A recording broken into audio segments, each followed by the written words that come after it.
Let's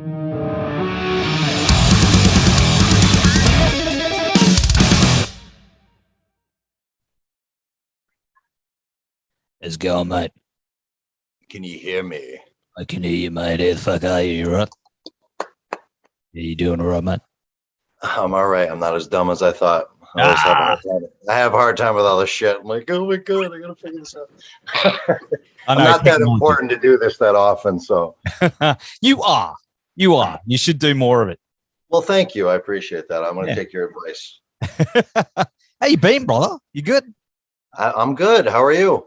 Yeah, good. This is the first time we've ever actually spoke face to face. I know. It was on the phone. So last time. So technology, right? Metaverse. All that shit. I wish I could get over there to Australia. I always wanted to visit. So maybe we'll make that happen. We'll see what happens. You need to, dude. You need to, but not right now. No, not right now. No, we are COVID country. It's like that fucking man. Dude, like they opened the floodgates, and because we were like, it was like Escape from New York, where we were like on the island, cut off from everyone because they cut all the borders off, and then over Christmas they went just let them all in, just fucking let them all in, and now it's everywhere, man. So I haven't. Really? Well, I'm sorry to hear that. We got the same kind of thing going on over here, but it sounds like maybe it's worse there. I don't know. It's just picked up. I think we're just at the peak of it where we are now. So yeah, I always thought America always had the worst of everything, you know, as far as this kind of stuff. You know, I don't want to sound like an asshole because obviously we're a very privileged country too. But as far as, you know, every time disaster strikes, you know, all this money we spend on everything, and then we don't know what the fuck we're doing every single time. So I always thought we were always at the bottom of that totem pole. But it's good to hear you're suffering too. You know what? And we've got a really shitty government too at the moment. So I feel like it's run by Hillsong. You know what Hillsong is? Yeah, dude. Like our prime minister is he's like, you know, all these people like the bushfires. Did you hear about what happened there? Like we had the bushfires. He fucked off to Hawaii. Oh yes. And it left his post. It was like, no, man, I'm going to fucking Hawaii. And then he's like giving all his money to the church, like $40 million to Hillsong. And then like the fire department is like, man, you can have like, I don't know, $20 in a belly button link. Yeah. What a sweetheart. Yeah. I know. Fuck ScoMo. Anyway, we're not here to talk about Australia. Well, kind of. But whatever you want to talk about, I'm open for anything. Whatever you want to do. If you want to do Australia all night, let's do it. No, I live here. I'm sick of the place. I want to be where you are. But dude, no, I definitely appreciate you hanging out on a Friday night. Oh, of course, yeah. You know, this is usually my coke party night. So, really? Hookers and cocaine, yeah. So this is it's a little bit of an inconvenience for me, but you know, you're worth it. You are worth it, my friend. Thanks, man. Are they just I wouldn't do this for many people. Sitting over there in the corner, just, you know, like on their phone, just waiting, you know, yeah. They're like, when's the coke planning to start? And you're like, just shut the fuck up. We're gonna anyway. We'll get it. But, calm down. We're coming. Well, of course, I mean, the new long-awaited Circus of Dead Squirrels album, Scary Melodies, has just been released, and it feels like it picks right up from where Operation Satan left off. Like a decade I think so. Yeah, I think so. So good. Thank you. I mean, we actually, it's funny because I'm not sure. We put out an album in 2014. But it was more of an EP. It was a re-release of a remix album we did from Pop Culture Massacre, and that one I had some new songs in there. It's probably, I think there was 4 new songs, and then there was 2 covers. So I never really knew if that was like what you consider that, if that's an album or just kind of an EP kind of thing. But you know, our first full length album since 2010. So it's been, I mean, 12 years. That's pretty crazy. And even that album I'm talking about, TPCM2 in 2014, at that point, it was pretty much just me alone. You know, it was every time we did an album, you know, it would dwindle down more. And I remember sitting in the studio for that one thinking, all right, this is it, because this is fucking sad. This is actually getting really depressing. This is not really making me feel good anymore. Oh. So it was nice to have everybody back doing this as a band unit, and it felt good again for sure. Especially, the band was, it wasn't finished, was it? Completely. It was put on ice for a while. Yeah. It was finished. Yeah. I really didn't intend to do this again. We put out another, me and another guy from CODS put out an album called Snuff Flick last year. Just a weird kind of thing that we did together. And even at that time, I didn't know we were going to do CODS again. It was one of the original guitarists that brought up the idea to me, and I was like, yeah, whatever, man. If you want to write some songs, but I didn't really think he would do it. And he was the main guy kind of driving this whole thing. He really was motivated to do it. And as I kept seeing his motivation as we went along, I said, wow, this might actually happen. So it's really cool to be back doing it. And we certainly don't plan on stopping now. We already have plans to do more. So that's awesome to hear, dude. Yeah, man. Like I'm not gonna lie. I'm a big fan of what you do. And it took me by surprise because I remember seeing this Snuff Flick pop up, and then it was like CODS, and I messaged my mate Dre, and we were like, "What the fuck?" And then before we knew it, it's like the whole album's here. Yeah. It was really cool. It did. You're a musician too. These things do take time, but yeah, it happened relatively fast. Considering that we put out the, right after Snuff Flick, we went right into working on this. And, it always takes, I always talk out my ass. I was like, oh, I'm going to do this. This is going to come out in the summer. And then by the winter, I'm going to do this. And then next thing you know, it's already January. But, and it's mostly, I was telling the guys, I'm like, I keep telling people it's going to come out in November. It's going to come out. And it keeps getting delayed. And I'm like, we got to hurry up and get this shit out. Because this is the guy, I always call it the Chinese democracy syndrome, where, they think we're working on this epic masterpiece. And then that thing comes out and you're like, well, that took 10 years to make. So, I was trying to get it out in a timely way. But I think overall, we still got it out pretty fast. How far back? By the way, let me just clarify real quick. I do like Chinese democracy. I thought that was pretty good, but I know a lot of people were disappointed by that. And in case you don't know what I'm referring to out there, Guns N' Roses. Anyway, was it Shackler's Revenge? I don't even know the song titles. I do know I listened to it a few times when I got it. I actually was pleasantly surprised, and then I talked to everybody I knew, and they all thought it was a piece of shit. I was like, wow, I thought it was pretty good, but. Your feelings on that? Nah. I like that song. I was like, that's cool. Yeah. I don't think it holds up well. I think I went back to it maybe a few months later, and I wasn't.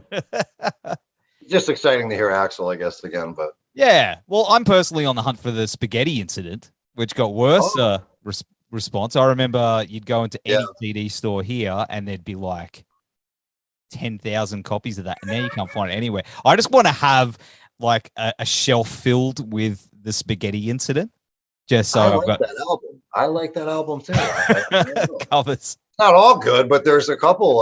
What was that? The Hair of the Dog, or what was that one? Now You're Messing with the Son of a Bitch. That song was great. The Charles Manson song they did. There was some good stuff on there. Yeah, it wasn't all good. Down on the Farm. You know what I'm talking about? Yeah. It's been a while. I just remember it was fucking everywhere because no one wanted it, and now you can't find it anywhere. I just want the novelty. Yeah. Not exactly a classic GNR album, but I still appreciate it. Yeah. Well, anyway. Well, how far back do these COD songs go?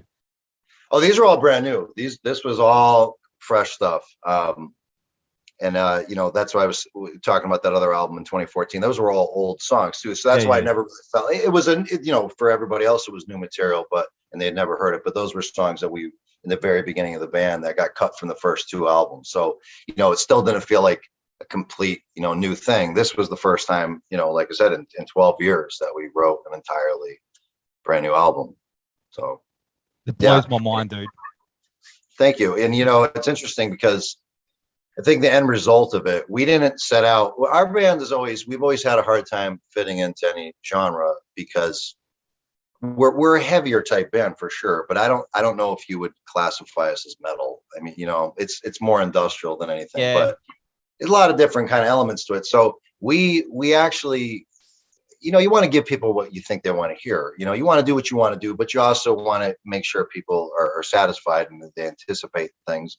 And that's what's cool about doing other side projects. You can kind of go out and do some weirder shit with that, but you got to kind of bring it home and do the thing that people want to hear from you. So of course that was on the back of our minds, but I did not intend that not being that heavy, because I hadn't been doing a lot of yelling for years, and all the other stuff I'd done, I do a little bit here and there, but I kind of steered away from that and did other types of vocals. And it just ended up, I don't know if it's just, I didn't do it intentionally, but a lot of these songs ended up being a little heavier. And then we had a different guy mix this time than we usually do. This guy, Mark Allen Miller, I've been working with for years. He did a lot of work with this in the production, but we went, I'm associated with the band Ventana too. I was in, years ago, I was in them, and talking to them and everything, I went with the guy that does their stuff just to kind of, give it a little different sound. And so we had him mix it, and the two of them together, I mean, he's a metal guy. He does a lot of metal music, does a lot of work for labels and stuff. So I think he kind of got that heavier sound for us too. And I was like, wow, I didn't intend on it, but I think it's heavier than our other stuff. Yeah, I like that. Yeah, definitely, man. And it's angry. It's always angry. I mean, that's for sure. Yeah. but also, I mean, considering what's gone on in the world over the last few years alone, there's a lot that you've had to draw from. This one feels like it's a bit of a mix lyrically, like there's a little bit of each album in there. Where did you draw the most inspiration from for this one? I wanted to stay away from politics on this one for the most part. That's always, I think, for me at least, it's always the immediate go-to. But our other records, the first album we put out, Indoor Recess, was kind of a mixed bag of shit. There was, some comedy songs, some more angry stuff, serious stuff, all that kind of stuff. And then we started to kind of do the concept type thing with Pop Culture Massacre and Operation Satan with the animal rights and everything. Yes. So on this one, I did go into it knowing I'm not going to really, put myself to that standard of just making an album in some kind of concept, just do one-off songs. So I knew that going in. And then I think, I didn't want to bring politics into it, but I think you can't help with everything going on in the world, as you said, it seeps in a little bit. So there's a couple of things in there. I didn't want to isolate people too much on this one because me on a personal level, I have some pretty extreme political beliefs. So I didn't want to go there on this one. I think a lot of it, again, it reminded me very much of the first album. There was a very serious, like a more personal song. We did a sequel to 8-Bit Piece of Shit, which was on Indoor Recess. And I think that one, I'll tell you a quick story about that. Just like 8-Bit, when these guys all thought I was a complete moron, because I remember all the way back when we did the first album, we were going to be a serious band, I'm always the guy trying to add the horns and all this like 80s influence shit. I'm the one, even though I'm the guy screaming and yelling and swearing, and if you think I'd be the one that's not fucking heavy enough, I'm always the one that's like, put more of those shitty, cheesy horns in it, And they're like, oh, man, you want to ruin the song? And I'm like, no, it gives it character, So we've always had mixed feelings about that.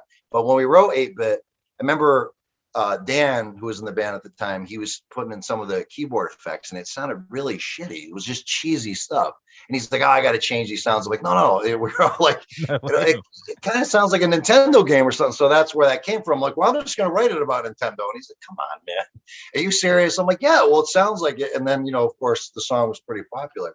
So on this one, the same thing happened. We had this serious song, and Craig, who at this time was doing all the programming and playing the keys and everything, was using these sounds that sounded like a Sega Genesis game. And I'm like, holy shit. This is like going full circle here. And he's like, oh, dude, come on. And I'm like, no, I'm going to do it. This is going to be 16-bit. It's going to be nothing like 8-bit. So, because he was like, well, people are going to think you're just rehashing the original. I'm like, no, because it's not going to sound anything like it. It's going to be a completely different type of song.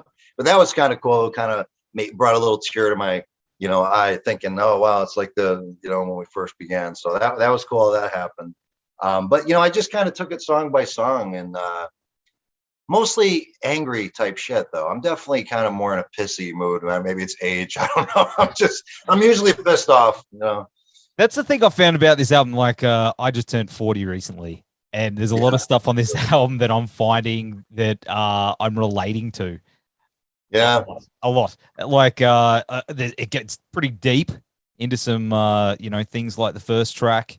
Optimistic Nihilist. That's the yeah. one. I'm having a mental blank. But where that one's, about existence, where the fuck did we come from? I'm thinking about a lot lately, man. I don't know if that's because I'm 40 now. Yeah, no, I think that happens to all of us. I mean, I think you in your 20s and maybe even into your 30s, I mean, you think the whole world's waiting for you, and what mysteries lay ahead, and then you reach a certain point where you're like, there's nothing actually. This is just the same fucking shit over and over again, and we will never know what's going to happen to us, and most likely probably nothing will, and you have to find comfort in that fact. Yep. Have you ever seen the movie Prometheus? Yes. Did you like? Okay, well, this is a big debate going on. Were you a fan? Yes.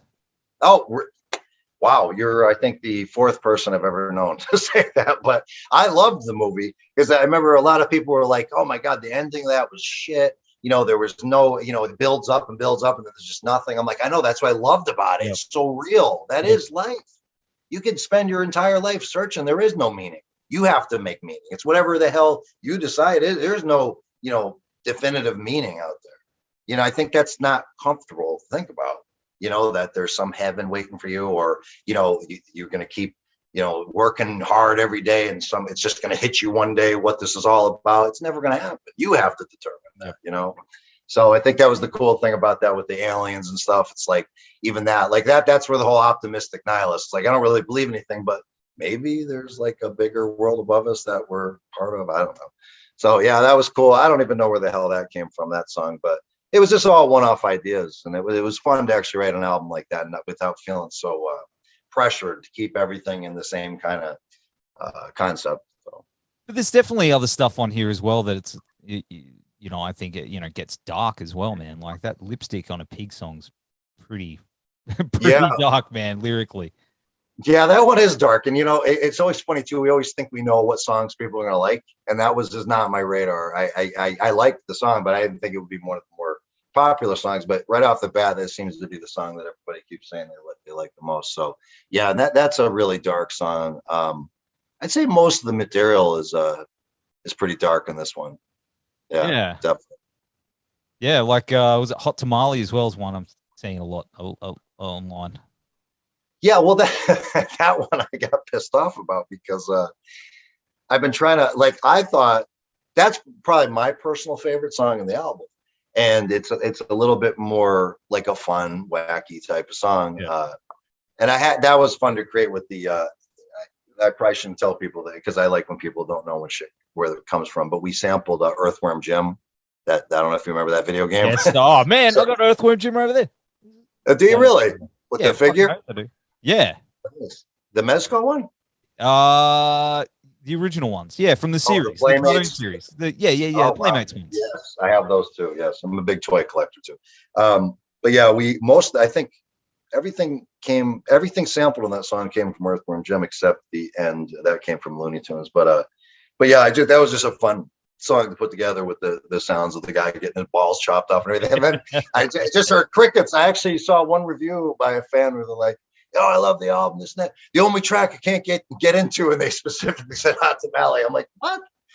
Really? And then they're like, I posted something where I finally saw somebody post something about it with like a meme or a gift. Yeah, so high five in the lobster. I'm like, oh, finally. So then I posted something. It's telling me my internet connection is unstable. If that's not appropriate for my life, holy shit. You're all right, man. Yeah, thanks, fucking computer. So then I finally saw that. I'm like, okay, I'm gonna ride this out. I posted something to get like 20 likes, and I'm like, okay, I think I get it. We're gonna retire that song. Jesus Christ. But hopefully it will catch on a little bit, because that one I like I said, it's one of my personal favorites. I like it too. Yeah, man. Well, thank you. I appreciate that. And stand up. That big Dennis Leary type rant and the Rodney Dangerfield. Like, man, nailed it. So good. That was a fun song too. I think people have responded well to that. But that was we always do one kind of really like more animated type theatrical song. So that would probably be that one for this album. But yeah, besides, there's always a little humor, and I think even within the darker songs, there's always some like dark comedy, like black comedy type stuff. But I think in general, the album's maybe just a little bit more serious than what we usually do, you know? Yeah. So that was cool. But no, I'm very happy with it. Like I said, we just want to keep going now, you know, just keep rolling it out. Cause I think it's always, you know, you put a lot into an album or a song and stuff, and then you want to take this break. And then what I find for me is if I take too much of a break, it's really hard to get back into it. Like with lyrics, I'm like that. Like if I don't keep writing lyrics, every time I do one of these fucking albums, I'll sit down and I'm like, I can't do this shit. I can't do it. If I should release the fans, like, the initial stuff I write is absolute garbage. It is just No, I always say, I'm done. I'm done. You know, but then you just have to keep going. And then as soon as I get, it's like a muscle, you know, you gotta work it out. And then it's like, okay, don't stop. I mean, I always stop, you know, because you put, for me, I get so like a one track mind. I can't focus on other stuff. That's why I wasn't doing the podcast that I do during that time. I just can't focus on anything else. So I will take a little break just to kind of get the podcast going again. Yes. Get do a little promotion and all that. So, but then we'll be right back in. Man, do you ever get stuck on one word that just fucks the whole thing? And you just like, that was me on Wednesday night. I got stuck on one thing, one little word halfway through this song, and I just couldn't get past it, man. I was like, what do you mean? Like you're going to think of the right word to use, or a word? Yeah, just to follow it up, to get it to flow, to try and tell the story I'm trying to tell. And it was like, can't go past. Yeah. Oh yeah. Definitely had that happen. Yeah. Yeah. It's, I don't know. I get hung up on, I try to catch it, but then it always drives me nuts when you listen to, you know, after you release something and then you're like, oh, God damn it. You know, I said that word a lot, you know, I always try to make sure you're not using the same words a lot, you know, but, I think in this one, it was funny, like, in stand up, actually, when I was doing the Rodney Dangerfield, skit there, I think the doctor called him. He said, "You got a nice pack of titties on you there, honey." You know, so I said, "Honey," and then later in the last track, Tartarus, the guy in the prison that's gonna fuck the school shooter up the ass. He says, "You know, hey boys, check out this honey." And I'm like, and I heard it at the end when it was already. I'm like, oh fuck, I should have said something else. I said honey twice, but whatever. You know, little stuff like that. I always try to. It drives me nuts, but there's always at least one thing that slips through. So. That's the kind of stuff I got hung up on. You know, I always try to go back and change words, but you always miss some. Yeah, I've just learned to live that I've just got a very small vocabulary. So.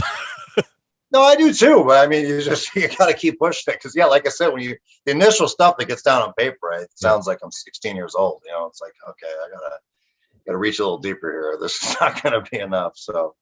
Well, I mean, you do. I mean, you really do reach really quite deep on this. And, you know, there's a lot of stuff on here that, well, throughout the years, there's songs that I found incredibly relatable to. And there's the song Weirdo Man. Yeah. That was that's a more personal one to me. Yeah, that was you know, I think in every album and we don't actually intend to do that either, but like every album we put out, it's always, you know, a little wacky and heavy, you know, darker shit. And then there always ends up being one song that's a little more like if we were a normal band, you know, that was attempting to be on the radio and all that, there's always that one more standard type song. And that one I think would probably be for this album, you know, Nobody Quite Like Me from Pop Culture Massacre, yes. and Selfish Prayer from Indoor Recess, and even on Operation Satan, maybe, you know, what we just, well, that was weird. There were Inferno maybe on Operation Satan, but yeah, that one was a little more personal to me. And then, and on Snuff Flick, that was a very lesser known album because it was a little side project thing. But, you know, if people haven't heard that, I would like you to check it out because that was probably the most personal thing I've ever wrote. And in fact, that one was a little maybe too personal. You know, it's hard for me to listen to that, but that one was very, I think doing that first helped with the COD stuff though, a little bit, because I tried some different vocal stuff on that and tried to incorporate a little bit of that into the COD stuff while going back to that heavier, you know, like the darker type vocals on that. But I think it worked well to kind of do that first. You know, it's not doing anything for a long time. And but if you haven't checked that out, I would recommend giving that another shot because it's not heavy. It's a little weird, but I'd like to think it's interesting. I put a lot into it. It is really, really good, man. I got some questions. I had some questions about that too. But you have a real good knack of writing some wacky stuff, but then you go and write stuff like Nobody Quite Like Me and Weirdo Man that, you know, I feel like it's real, as I said, relatable for me because I was that kid. You know what I mean? I feel like there's stuff in that, you know, living in my imagination and stuff like that. You know, it's oh, you get it. Yeah, you get it. Yeah. See? Yeah. Must be the 40 thing. See, we came from the same I don't know. world apart, but we came from the same fucking place. Apparently. I feel like, you know, there's certain dudes on the planet. Yeah. And I feel like you get it. So when I read the lyrics, I go, you know, it's speaking to that person, which is me. Cool. And well, that's good to hear. That's really good. Yeah, man. Yeah. And, you know, there's things like mentioning hypercolor t-shirts that no one mentions anymore. Oh, I thought that one went over like a fart in church. So that's really nice. I bet you anything, because I don't think anyone knows the hypercolor t-shirts. But I was trying to think of like the lamest thing from the 90s, that the most short-lived, you know, early 90s thing I could think of, and that was what popped in my head. Because my brother, you know, he had the mullet, he had everything, and he used to wear those fucking stupid shirts, and you know, we used to love putting hands all over him. So I wanted one. I could never afford one, so I was that kid that go into Kmart and like shove my filthy face on it and go, and then so it's like there's all these people buying these shirts with my filthy fucking goobers all over them. So well, I hope you fucking enjoyed it, you people out there. You know what? I'm glad you experienced it in some way. You know, that's actually really sad. Maybe you should think about writing a song like that. They see that's something that we can relate to too. We've all, you know, had things we couldn't buy and we stuff in our face or boogers all over it. You know, that could be something right there. See, that's how these things happen. That's right. You guys got to pay attention. You know, like every day you get reminded of a great song I did. Or you hit your 20s and then or 30s, I should say, and then you start buying all the shit that you didn't have as a kid, and it makes your it makes your wife really fucking angry. So yeah, you got, damn, I'm trying to see what the hell's going on back there. What do you got there? Okay, so this is a bit of a mixed bag here. This is you know, I've got my you know, bit of Motu. You know, I've got even Hulk Hogan holding the toilet paper. Holding the toilet paper. Yeah, because you can't get any toilet paper down here in Australia. Oh, well, you're not going to get it from him, yeah. Yep. And Skeleton Warriors, you know. What's this cult leader thing going on here? Is that cult leader? Is that what this is? As in the band Cult Leader? Oh, I'm sorry. I thought, okay, you had me excited. I thought you were into cults. No. Well, I am a cult leader. No, I'm not really. Oh, you? Okay. No, not really. Have you heard that band Cult Leader? I have not. Holy shit, dude. Their album, okay. Patient Man. It's that on the cover. They toured here a little while ago, 2019, and like that was my album of that year. Holy fuck, dude. Cult Leader. Well, Cult Leader, A Patient Man. It's angry fucking album. I will check that out. So raw. But yeah, man, like, I don't know. You're a toy dude as well, you know. Ghostbusters and shit like that. Did you like the new one? I didn't see it. I know. I don't know what the hell's wrong with me. I'm waiting for it to just come out, I guess. Is it out already? Like, can you watch it on TV yet? Yeah, I saw it in the cinemas twice with no one in it. So yeah, I don't know why I didn't go. I haven't been to the theater in years, and I was going to see Halloween Kills. I was really excited about that, and then I was told that you could watch it free on Peacock, so I ended up watching it here. And then, and I don't know. I don't know what it is about me going to the theater. I was planning on seeing Ghostbusters, and I was hearing mixed things. I'm like, you know, I'll wait till I can watch it at home. Oh man, is it worth it? Yeah, I went and saw it twice. I went and saw it in 40. No, I believe you. I want to see it, but you know, it's same as Prometheus. You know, everybody tells you these things. I'm sure I'll love it. You know, the little mini puff thing there, whatever the hell, those little guys. I mean, I love it already. Little dudes. Look at him. Oh, you can't see it because it's too bright. Is that the Hasbro ones? Yeah. Oh, nice. Yeah.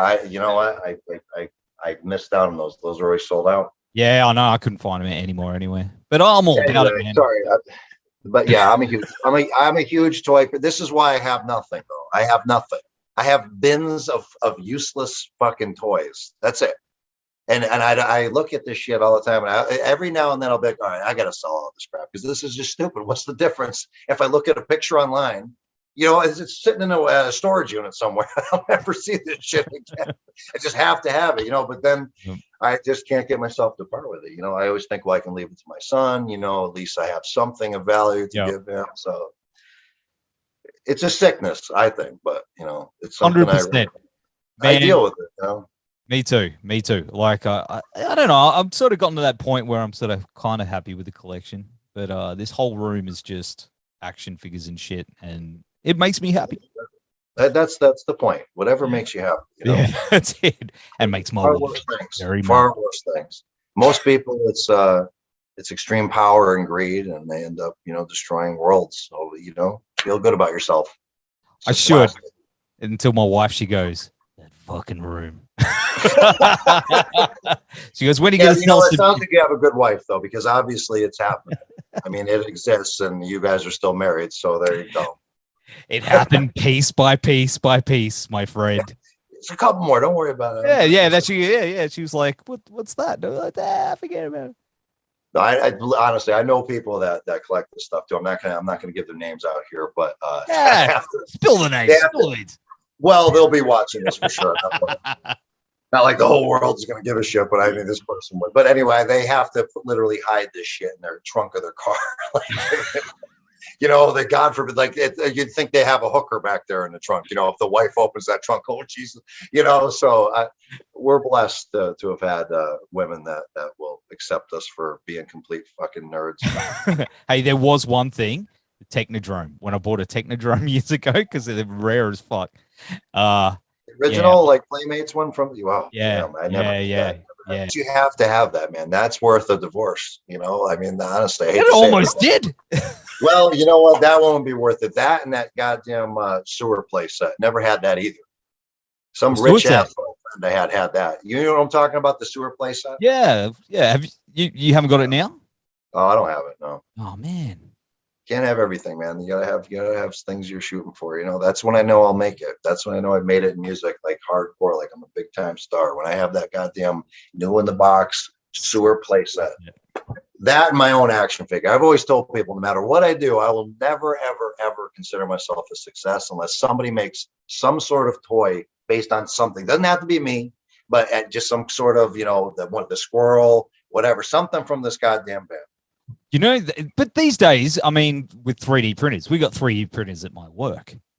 You know, you could get someone to design that up quite easily of the fucking squirrel and then get it. Man, I can see you mind ticking over. I want someone else to want to do it. You know what I mean? Oh, okay. I'm so used to self-producing the fucking music. I want someone else to believe in something, you know, but you know what? It's funny you should say that. I am going to do something in a few months. It's pretty wild. I'm going to actually put out, and I'll say this here, and I'll be saying it later too, but I'm going to have a official Circus of Dead Squirrels. It's going to be a one in the whole world, one thing only. This is not going to be a mass-produced thing, nothing we sell on a normal basis. This is just going to be a one-piece thing. I'm making a huge COD's official doll of that Ringmaster Squirrel.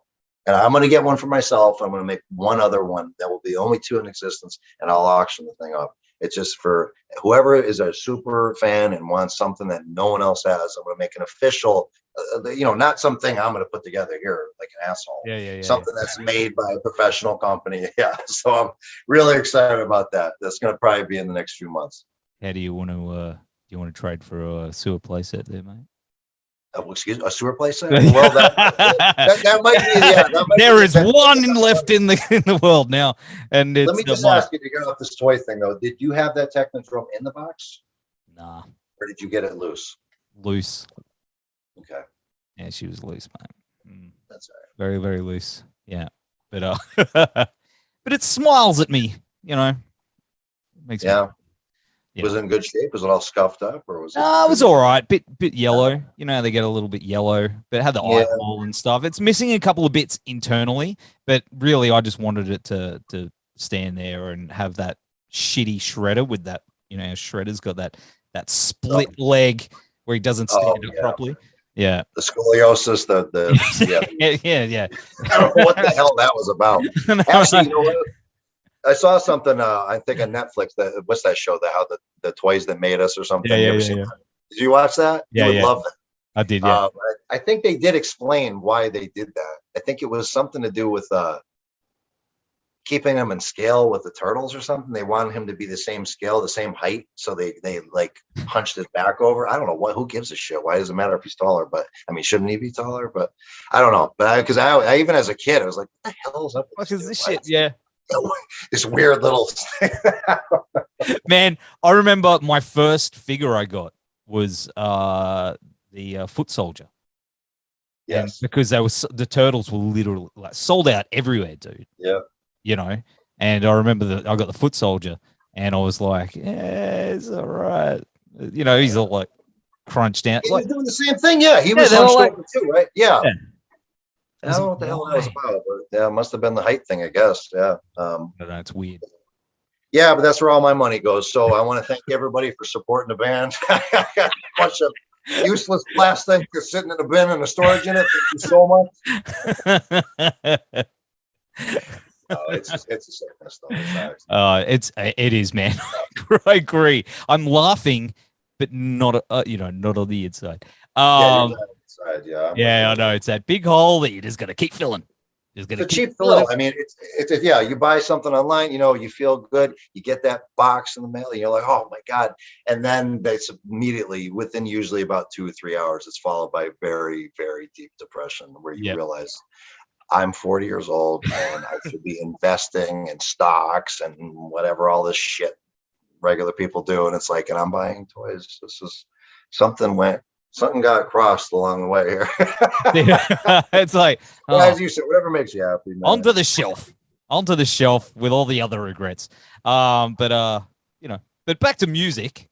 Yeah, you're giving me some song ideas. Yeah, I think I'm gonna write something about this. Thank you. I'll credit you. Okay, well, maybe we'll co-write it together. Yeah, we can do a little. I've hit you up. I hit you up for a song. Hey, and I'll hit you up again. We're recording it again, so I would love to do that. Absolutely. If you're up for some yelly screamy on an Australian nerdy death metal band, I would love that. Absolutely. I've got not it just saying that because we're talking. Yeah, I will definitely do that. That's a guarantee. Excellent, because that would make that would be amazing. I'll send you a message about it later. But of course, we'll talk privately about that. They don't need to know how the sausage is made. No, that's it. Yeah.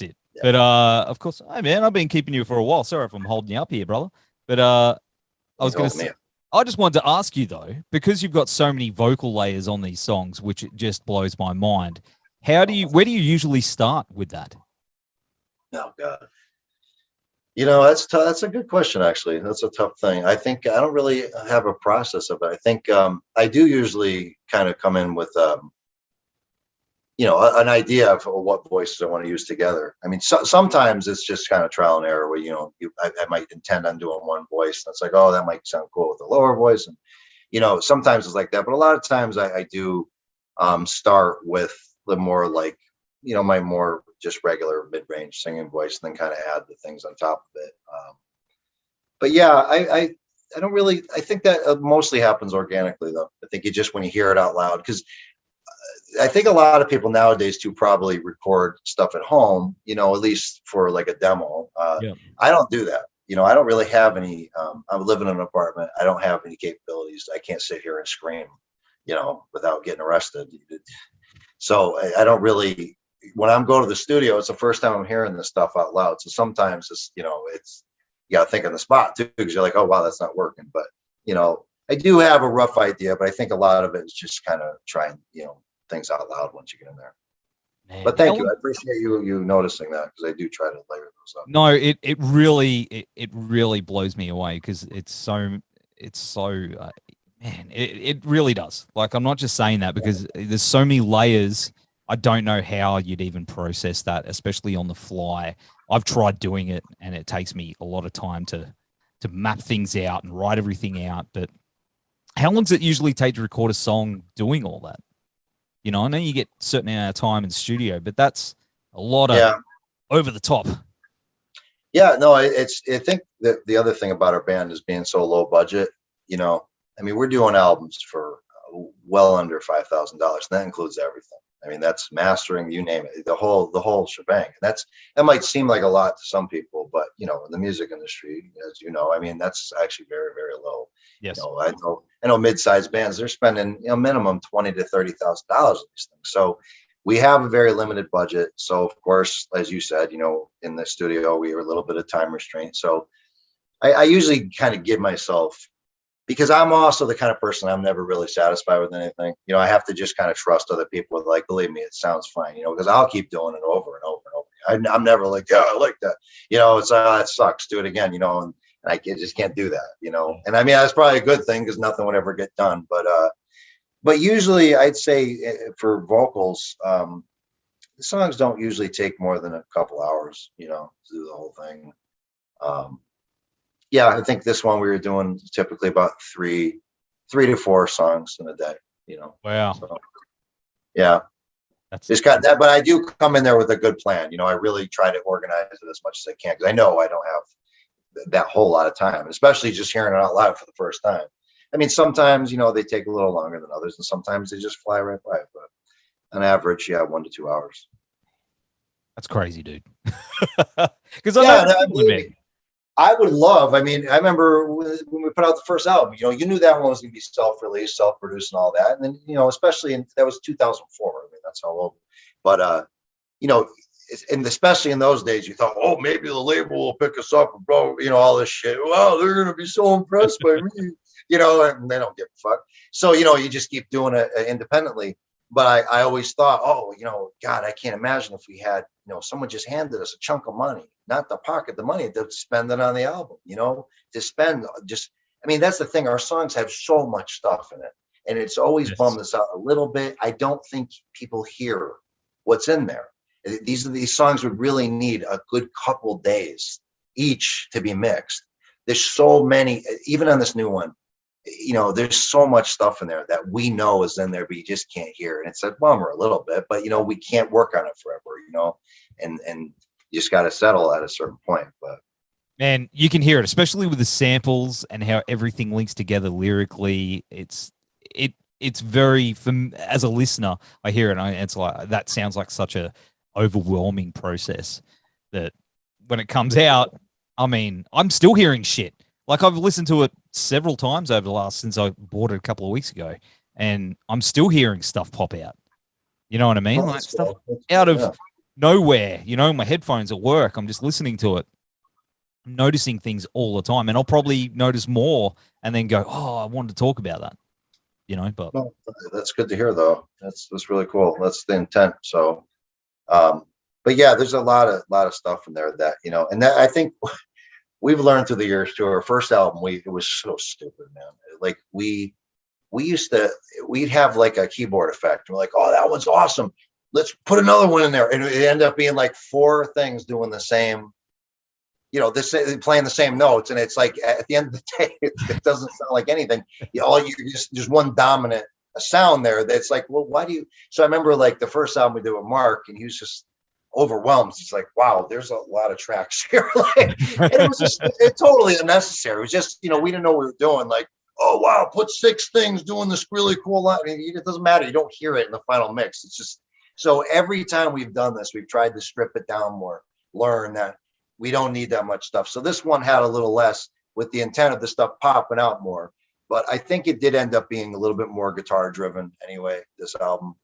I think that was on purpose.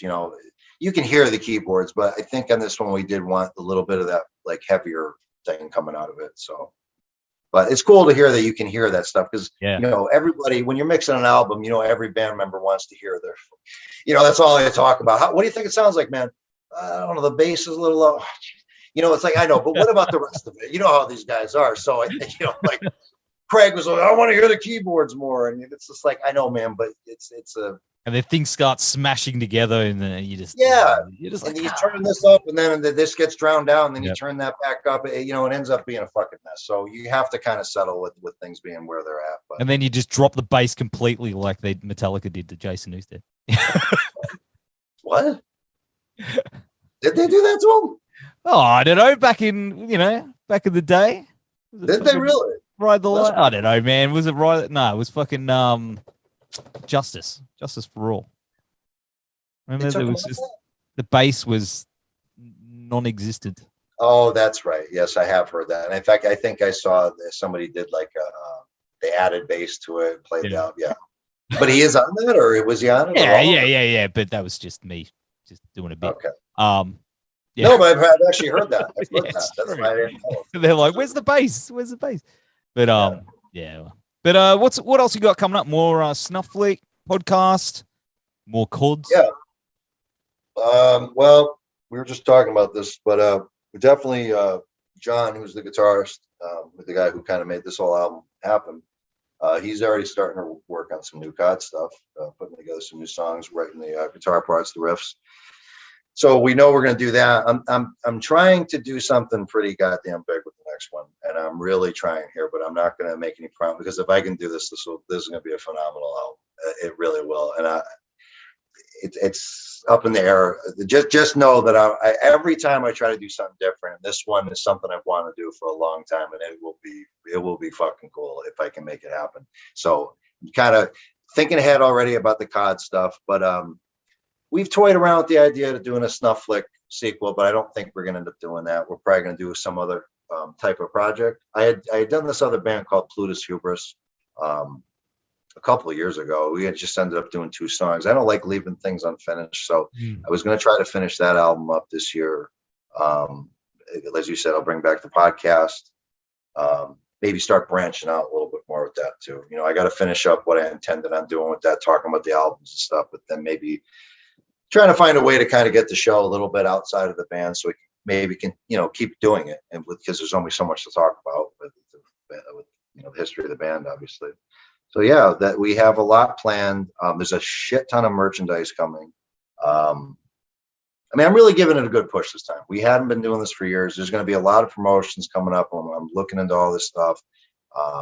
The album is only available on Bandcamp right now, but it should be on Spotify and iTunes, all that shit, any day now. Actually, it's just all going through approval. The physical CD will be available on Amazon and any typical place if you still want a CD. So yeah, we're going to see a lot more of us being active for sure. What about vinyl for those jerks like me that like plastic? I have to look into it. You probably know. I'm not. I guess I was under the impression that it's pretty expensive to have those made. I don't know. I mean, I guess I know it's expensive to buy, and I have to smuggle them into my house. But that problem too, huh? But yeah. What's that? It's just a coaster. Coaster, honey. Don't worry about it. But I would very much like. I don't know. Do you have the masters for like the older CODs albums as well? Yeah, I do. It's the kind of thing I have to look into the pricing. I've heard, I think someone had told me once, it's a fairly expensive process, and you have to, have X amount printed or whatever. If I think there's enough sales, I would love to do it, but it's just, obviously just can't take a hit with the money. Yeah, but, no. Yeah, if I think I probably might kind of shoot the idea out there and see if enough people are interested, and especially with this one, because the CD is designed. No one has received the CD yet. Those are actually still being manufactured. They should be arriving next couple of weeks, and then we'll ship them out. But it's designed to look like a mini vinyl, like a CD vinyl, like the CD looks like a record and everything. So that would be kind of cool to actually make it an official record. But yeah. You're not the first, but other people have asked for that. I know that's real popular with people these days. So I'll probably see if there's enough interest for it and make that happen. Yeah, man, even a pre-order or something like that. If it doesn't happen, it doesn't happen. But man, I'll definitely throw you my cash for that, because I'd love to have that on Vine. That's for sure. Thank you. Yeah, I will definitely do that just for you. Just yeah. That's in exchange for a sewer playset. Or I'll take the damn Techno Drama. I'll take that. That's fine. I'll take it loose. I'll take it yellow. I don't give a shit. With a couple missing pieces. Very nice. I'm happy to hear that. And by the way, I'm going to check out that what's it, Cult Leader. I'm going to check that out. Dude, you'll love it. Hey, but before we go, I know we've been talking. Check this out. I need to buy more. Talking about merch, I need to buy more merch, because I've had this shirt for a really long time. Oh, yeah, that's an original. but it doesn't fit me anymore because I ate too much and got really fucking fat. So Oh. now I gotta hit the gym so I can fit it again and buy more merch. So in saying that, I'm going to have all the links to all the merch and all the stuff down here in the show notes. And of course, the new album, Scary Melodies, is out now everywhere. Brother, thank you very much for hanging. Thank you so much, man. Appreciate it. It's nice to finally speak with you face to face, and we'll get that song going. I'm gonna be harassing you about that. I want this to happen. Me and you. Let's do it. Excellent. I'm so down for that.